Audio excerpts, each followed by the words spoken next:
Welcome once again to the Guy Who Knows a Guy podcast, the special Podapalooza edition. My next guest here in the Podatorium is Tessa Lynne Alburn. And the title that she brought in here is something I'm excited about. The industry won't tell you this, why most coaches fail and what to do about it, which if you're following me, you know I've been talking about that a bit in a few places. So I'm really excited to talk to Tessa about it. So Tessa, tell us a little bit about yourself and then let's jump right in. Yes, sir. I have been in the transformation industry since I was 16 years old. And I actually, professionally, where I recognize myself, it's been more than 25 years. It took me a while to realize, oh, I'd been doing it since 16 when I was helping women to recognize their beauty through makeup products, right? So learning to sell at an early age and then going through all kinds of different life situations and work situations and adventure situations, and eventually landing in the so-called self-development, personal growth arena, where I struggled like crazy to figure it all out. And I'm so glad that I survived it, because I have a lot to share and a lot to give to those heart-centered leaders who are wondering what the heck has happened. All right. Well, so let's get it. What is the super secret reason why most of these new coaches are failing? Well, I don't know how much a secret it is anymore, but Yeah. it's not talked about, right? And there are two things. I mean, I think marketing is one of them. Marketing is a big problem and is not taught very well, and it's also presented as something easy that you can do, just, a few social posts. But the other big one, the big nut, which accounts for some of these crazy statistics, one of them is that over 82% of new coaches fail within 2 years, are out of business. And there are other studies and other statistics that support that. And right now, you can't even find the original report online. It's been removed, but it was there. And we also have ways to know what studies are being done now. And the fact is that at least 40% of coaches are not even having sales calls within 2 years of their certifications, because they're lost. They bought into something, oh, I'm going to contribute, I'm going to get this skill, and then it's just, oh, it's my energy. And it's not just your energy. It is not just the law of attraction and that stuff. And there's value in all of that. I teach energy. I've taught it for years. Yep. It matters, but it won't get you clients if you don't know how to have those conversations and you have specific skill sets to back it up. So is some of the issue they're being distracted by all the other things they're being sold, how to run a summit, how to write their book, how to build their website, and so Yes, they're forgetting the basics?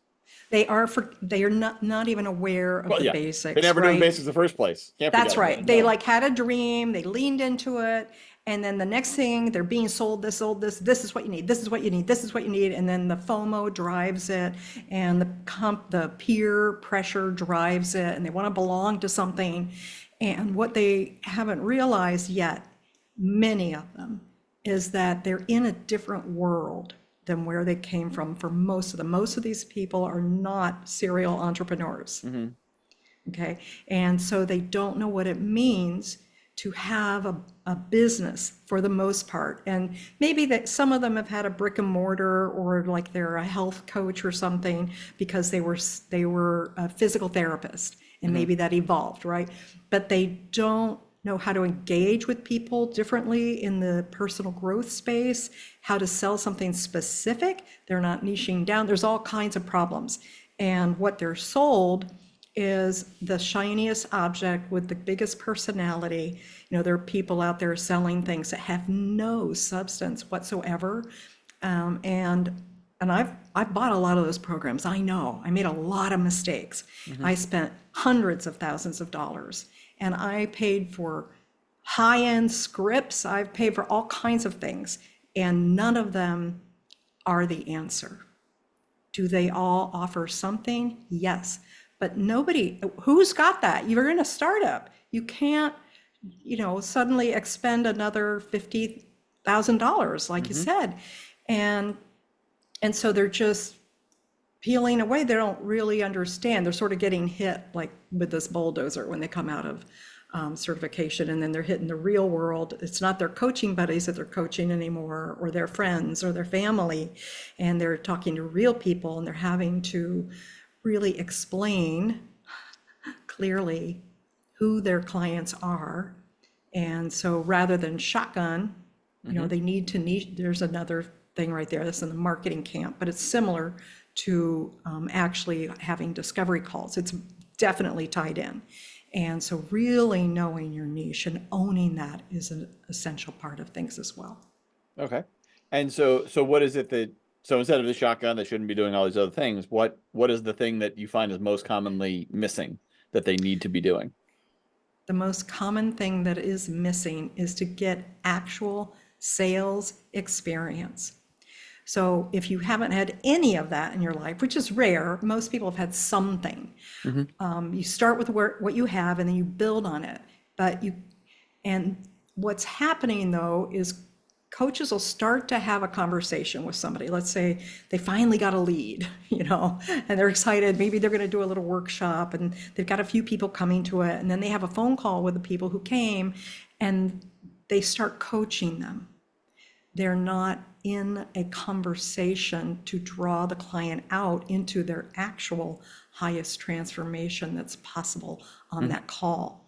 They're scared. They're scared of rejection. So there's a lot of inner work that needs to be done, but they need actual tools, and they need their own scripts. And I don't know anybody teaching that except me.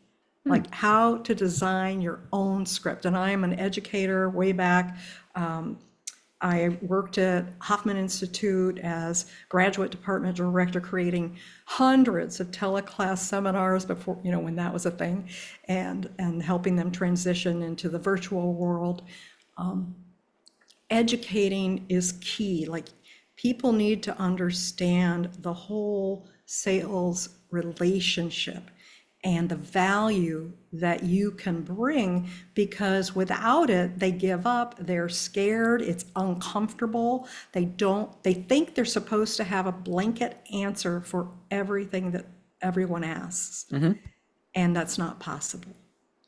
But what is possible is to learn how to listen better, and to not just be an empath, because there's too much mushiness in that, but to hold a line, create a safe space so the prospective client can actually trust your integrity, and also start revealing and experiencing what might be in their way. And you draw that out of them so that you can show them how you could support them in having the breakthrough that they want. But you have to know what that is. You have to know what the breakthrough is, and you have to know clearly how you can help them get there and get to the vision that they have for themselves. So there are a lot of steps that go into a sales conversation that people are just totally unprepared for. But it's not impossible. It can happen. Yeah. And a key thing you said a couple of times, you kind of alluded to the fact that you can't actually help them in that one call. And I think, it's fine to tell coaches, you won't make any money if you don't do it the right way, if you don't actually have a sales process. But there's some part of many people that respond, well, but if I can help people or make money, I need to help people. But the point is, you can't help them if you don't take them through a sales process, because if you just give them that 25 minutes of coaching instead of the proper process, you're just painting the surface. That's right. And what they It's need just is information, Yep. right? It's just like, oh, they just watched a video on YouTube. How many times has a YouTube video actually changed someone's life in the long haul, help them have new behaviors, new results consistently over time? It's rare. That's why coaching matters. Like coaching, that's why it's a program. You don't coach one-off sessions. You could do a little bit of a taste test, but you don't want to solve the big stuff, because you take away the pain that somebody's having that drove them to show up at your door to begin with. And they're like, oh, that's good enough. I'm good enough today. And then they go right back into, oh, I'm in pain again. I'm going to do my thing. I'm going to numb out. I'm going to distract. Oh, that didn't really help me going to that coach. Oh, it didn't really help me to do this. There's something wrong with me. I'm broken. I'm broken. And that's where a lot of people wind up in the world. And they do need support, but we've got to show up and give it to them. We've got to give them support, not fixes. Yep. So what are the key elements of the sales call that's different from a coaching call? Key element is don't coach. Number one, it's not coaching. It's drawing out process. Another element is to allow the pain to be there when it shows up. Or in some cases, you've got to know when to be the catalyst to say, this is really the problem that you're missing. And, when that happens, it's so profound for people. They're like, oh my gosh, I had no idea. Because they think they know what's wrong. And we have to hold that space for them until they can walk to the door and peek in, because it's scary for them. So we need to hold that space even more sacred than a coaching call, if you will, right? Because you're building trust. Might be the first in-person, face-to-face conversation or virtual face-to-face conversation you've had with that person. And you also need to know more about them, right? You hopefully been in touch with them in some way. They've heard you on a podcast or 5, and you've got qualifying materials, like they come into your funnel in some way and have contact with you to build that know, like, and trust. But it's really your integrity that is going to make a huge difference. Because if they get that little of, oh, this is just, she just wants to make money, or that doesn't, they feel like you don't get them. You only have a few minutes, right? They will just check out, and it's going to be really hard to get that trust back. So it's being open, not having all the answers, being honest and truthful within yourself and with them about what you offer. And if you really can't help them, you need to be ready to say no. Now, you say drawing out. What does that look like in a coaching conversation? Or in a sales, sorry, not a coaching conversation. In a sales coaching conversation. In an offer conversation, Yes. yeah. So you can, I sometimes call it an exploratory conversation, because it is. It's definitely exploration. It's a lot of exploring and getting under the surface quickly with like a diagnosis or an analysis. As the coach, as the leader of the call, you want to maintain the most healthy boundaries you've had on any call, and each person is different. It is not like teaching a tool. Here's my tool, and this is what you do. It's not like that at all.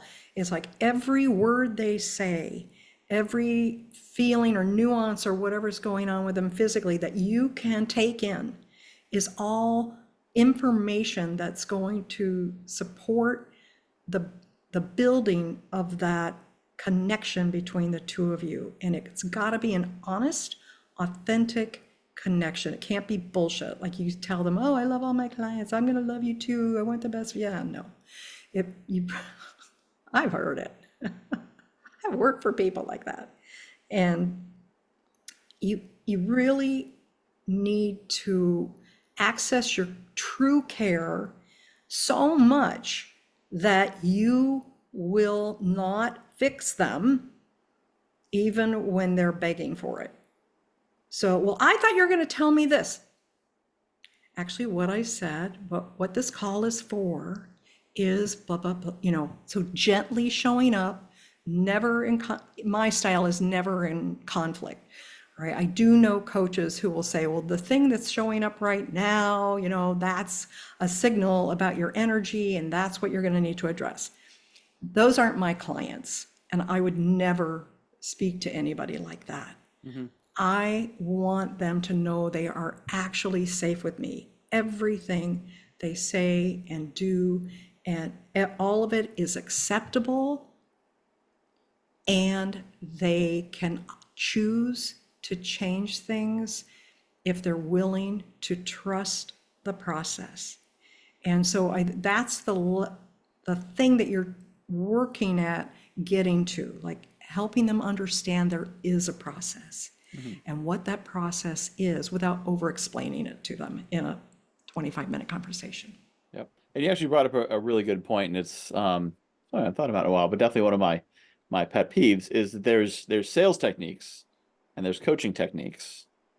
And coaching techniques can potentially be effective sales techniques if you have no morals. And so bringing up things like, oh, it sounds like you have a money block, which is why you're afraid of giving me your money. That's a manipulative. Yeah. From your Yeah, face, I can see you have the same reaction to that concept I do. yeah, But yeah, we exactly. hear that all the time, and I've been in events and on calls where they've tried to do that. And I'll never forget, I was at a 3-day event, and at the end of day 2, I'm talking to the coach at the bar. And I'm big into intuition and connecting to higher wisdom and whatnot. And now I was there as a JV partner to potentially refer people to him. I wasn't even there as a client. But yeah, I'm still there. I'm still listening. And he says, well, so what do you think of the program? Do you think it interests you? Now, keep in mind, I'm not there as a prospect. And I Yes. said, no, I tapped my intuition. It says no. So he's like, oh, you don't know your intuition. That's just your gut. And because you haven't made $1 million, it's not tuned yet. And I'm like, hey, we're done here. We are Yeah, so done. that is a big red flag. Yeah. That's like cult behavior. Yeah. And there is a lot of that out there, sadly, Mm-hmm. working on the emotional level to make people feel bad about themselves or that they know nothing. It's basically very disempowering Yeah. to somebody. Yeah. So, the coaching industry wants people to be empowered. It's one of the basic tenets of becoming a coach. Mm-hmm. And the industry itself is so focused on being a good coach that they don't have the bandwidth and possibly the skill set to teach people how to sell. Yeah. And so selling has been perceived as like this secret thing that a few people have the gift, and a few people this, and a few people like I had a coach. I thought he had a gift because I'll never be able to coach. I'll never be able to sell like him. He's charismatic, this, that, or the other. This is really common, thinking that you don't have those kinds of personality traits or skills, and how could you do it? How could you flirt with people, like whatever it is? And I have learned that it has nothing to do with it. Yeah. Yeah. That's That's just all so it's about staying in the game and learning those skills, as hard as it might be, as uncomfortable as it might be, but giving yourself really the real opportunity to lean into your own growth, which might be around sales. Yeah. And of course, key thing is, I said, doing it, getting on sales Yes. calls, following the process. Yes. And I don't know about you. I've never known anyone who died on a sales call. Have you ever met someone who was I never have met a person who died on a sales yeah. call. Yeah. And, they're all so unique. And honestly, over the years, and I've had thousands of them, each one is slightly different. It's definitely different. Like, I don't know if somebody's going to say, yeah, I'm banging the table. Let me shake the camera a little bit. I don't know if they're going to say yes. There are certain things that people do typically when they're leaning in, but it's not 100%. Mm-hmm. And so one has to suspend whatever you've got coming in, whatever belief system you have coming in that's going to put a filter between you and block the energy flow. And so you do want to be, I think Derek Rydell talks about, having an open channel. Well, that's great. Yeah, you do want that open channel, but you also want to be able to meet that person with something specific that is going to help them get over that bridge to where they want to be, and without offending them, without shaming them. I mean, there's so much shame in any kind of personal development, and especially if you're in the money arena, Mm-hmm. there's just lots and lots of it. I've met with coaches who came to me and just, you can't tell anybody who that I came to you. I just can't admit I'm feeling like a fraud in my business, like successful people. Mm-hmm. And that's just indicative of a deeper issue. And I think we're all in our world today learning to be a little more transparent with finances, with, and releasing shame about what we thought we were supposed to do and what we thought we were supposed to be. Mm-hmm. But sales takes consistency. It takes that showing up, having those conversations on a regular basis, and learning each time, and then adjusting each time. What did I learn, right? Finding a way to debrief. And that's one of the things I teach people, is how to debrief yourself after a conversation so you can improve it. And that's how I basically taught myself to find the things that were missing for me in sales conversations so I could sell 4 and 5 figure programs and packages on a consistent basis. And you bring a really powerful point there too around the like what is success. And I remember early on in my business, I was talking to someone about how I wasn't, didn't have a lot of money, and at the time I was focusing mostly on teaching networking, which is secondary to money. Like, you network so you can get more connections, so you can make money. And so I mentioned, like, I don't want people to know I don't have money because, they won't trust me. And he said, do you teach people how to make money? And I said, well, no, I teach them how to network. He says, so why does it matter if you have money? You're not teaching them to make money. Now, the coach who says, I teach you how to build your 6-figure program, better have a 6-figure program, better have a 6-figure income. Yes. Because I Yes. have met more than one coach who's, last year made $41,000, and they're going to teach you how to build your 6-figure program. Yeah. But I think that's what people need to realize is, if you teach people how to eliminate their gut pain, or how to release trauma, or how to network better, and you don't have a lot of money in the bank, well, that's fine. Have you released your trauma or eliminated your gut pain, or do you have a big network? Like, that's what's like That's the relevant the proof information. of the Yeah, pudding for me is like, I have a big network. Who do you need to meet? I can prove it. No, I don't have a lot of money exactly. because, well, I haven't cashed in that network. I'm not going to teach you how to cash in your network. I'm going to teach you how to build your network. And that's what I teach. But yeah, it's that integrity of, you have to, but when you realize that's the thing, I think that can help a lot of people to realize that it's not everything is measured in money, much as we'd like to believe it is. Exactly. And that's a challenge in this soft skill industry. Mm-hmm. We've got to be able to be really clear. And so that goes to marketing and niche and messaging and all of that stuff. That's another side of things. But I think the thing that does keep people in the business is making some money. They need to know that they can do it at least a couple of times so they can get back up and do it again when it's not working. Yep. Otherwise, they're going to be fizzling out. Yeah. No, that's huge. If I keep a running tally of my revenues, Excellent. it's basically part of a manifestation process, really. Every time I make any amount of money, I go to the whiteboard and I write it. So someone sends me $3, I'm like, That's right. whatever it is. Yep. And so sometimes I'll be like, oh, things aren't really going well, they're not really holding together. I look up and I say, but that number's on the whiteboard and somebody put it up there, and I think it was me, because that number's pretty big. I don't know how it got there, but there it is. And so you slip back into that mindset of like, oh, somebody said no, or the thing fell through and things aren't going good. But the green numbers on the whiteboard are still pretty big. Yeah. And How about that? Right. yeah. It helps you to actually see greater truth and Yep. consistency. I would love to tell people how to reach me. I was about to ask how people can Well, reach you. I'm Look at us. great. How about that? Simpatico. How do people reach you?